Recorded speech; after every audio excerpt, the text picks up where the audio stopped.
पश्चिम बंगाल में 35,000 करोड़ से भी ज्यादा का कर्जा, लेकिन हर महीने महिलाओं को 3,000 मिलेगा। कहां से आएगा इतना पैसा?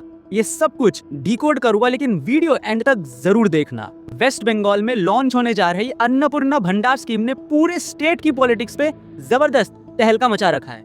इस स्कीम के तहत एलिजिबल महिलाओं को हर महीने 3,000 रुपए डायरेक्टली उनके बैंक अकाउंट में मिलने वाले हैं, जो कि पुराने लक्ष्मी भंडार से काफी ज्यादा है। लेकिन सबसे ज्यादा चर्चा उन पैसों की नहीं, बल्कि उस 11 से 12 पेज के एप्लीकेशन फॉर्म की हो रही है, जिसको भरना जरूरी बताया जा रहा है। स्कीम के लिए एलिजिबिलिटी क्राइटेरिया भी काफी ज्यादा सख्त रखा गया है। सिर्फ वही महिलाएं जो 25 से 60 साल के बीच में और परमानेंट रेजिडेंट है वेस्ट बंगाल की, इस स्कीम के लिए अप्लाई कर सकेगी। लेकिन वहीं पे अगर परिवार में कोई इनकम टैक्स पे करता है, या फिर गवर्नमेंट एम्प्लॉय है, या फिर गवर्नमेंट पेंशन लेता है, उन सभी को इस स्कीम से बाहर रखा जाएगा। लेकिन असली सवाल पूरे वेस्ट बंगाल में अभी ये चल रहा है कि आखिरकार इतना बड़ा एप्लीकेशन फॉर्म क्यों?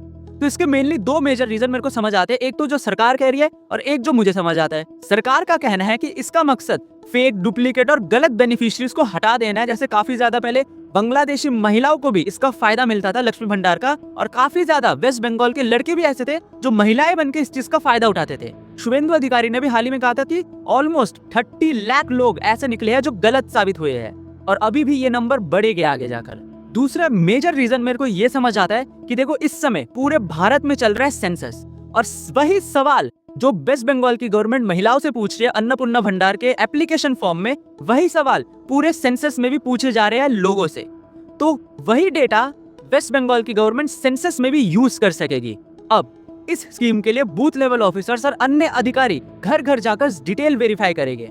फैमिली इंफॉर्मेशन, डॉक्यूमेंट्स और एलिजिबिलिटी क्राइटेरिया, हर एक चीज चेक किया जाएगा, ताकि जो वास्तविक और एलिजिबल लोग हैं सिर्फ वही इस स्कीम का फायदा उठा सके। सरकार का कहना है कि इससे वेलफेयर सिस्टम और भी ज्यादा ट्रांसपेरेंट और टारगेटेड बनेगा। यहाँ से मेरी हर उस बंगाल की महिलाओं को रिक्वेस्ट है कि मेरी बात ध्यान से सुनना। सबसे पहले तो अपने दिमाग में ये बात फिक्स कर लो कि इस स्कीम में लास्ट डेट करके ऐसा कुछ नहीं है। काफी सारी महिलाएं को रूमर्स फैलाए जा रहे हैं बंगाल में कि आज लास्ट डेट है, कल लास्ट डेट है, परसों लास्ट डेट है। ऐसा कुछ नहीं होता है।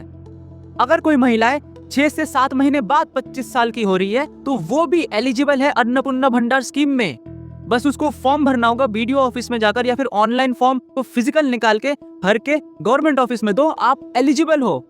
दूसरी बात, सरकार का कहना था कि इस स्कीम को 1 जून से लागू किया जाएगा, लेकिन सरकार ने 90 डेज का विंडो सेट किया है। जितने भी न्यू एप्लीकेंट्स वगैरह आएंगे उनको चेक करने के लिए और उनको बेसिकली प्रोसेस करने के लिए। अब सवाल ये आता है कि वेरिफिकेशन के दौरान आपको जो लक्ष्मी भंडार मिल रहा था, क्या वो रुक जाएगा? तो इसका जवाब है नहीं।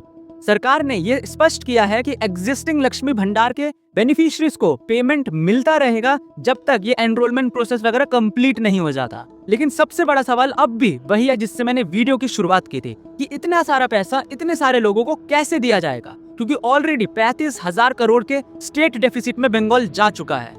तो इसका जवाब भी सरकार ने दिया है कि एक तो पहले जितने भी फेक बेनिफिशियरीज थे, बांग्लादेशी वगैरह वगैरह, जिनको ये सारे बेनिफिट्स मिलते थे, नॉट ओनली लक्ष्मी भंडार बट अदर एज वेल, वो सारे कट किया जाएगा। और ममता बनर्जी के राज में इतने सारे जो स्कीम्स चलते थे उन सबको हटा दिया जाएगा, और प्रॉपर स्ट्रक्चर में क्लियर क्लैरिटी के साथ डेटा ड्रिवन पैसे दिए जाएंगे। सबको पैसे नहीं मिलेगा, और ये मेरी बात आप मार्क कर लो, लिख लो।